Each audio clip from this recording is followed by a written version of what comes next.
If you're anything like me, you are sick of politics in this country. Point scoring, fear, smear, who wins the daily news cycle. It is not something that I think is productive.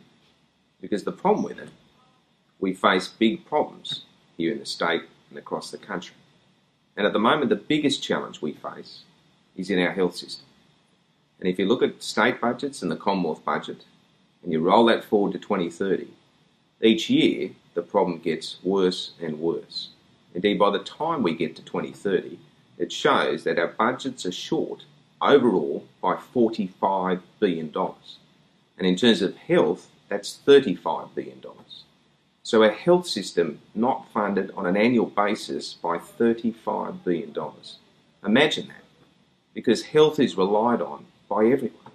We need it for our grandparents, we need it for our family, our friends. Imagine a sick child, the need of those services, incredible staff that do a great job, but we need money to run it. So what do? Well, can we look at efficiencies? Well, if you look at the efficiency of the Australian system, there's others around the world, we're about as efficient as we can be. One of the most efficient, if not the most efficient, in the world. So the problem we face is we need revenue. And I know that's not popular. I know that's not something that people want to talk about. But unfortunately, we must. And as I look at it, it's quite clear. The best way of dealing with this is to increase the GST. Now, I know that's not going to be popular.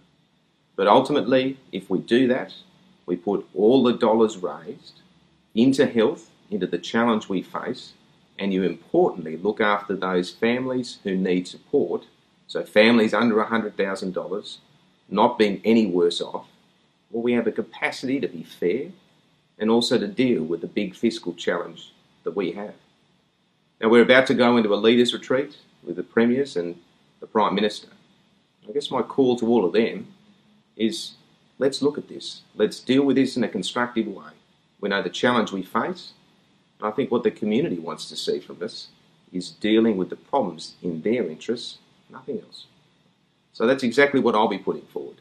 Something I think this state needs, something I think the nation needs. And I look forward to participating in a constructive way with the challenges we have.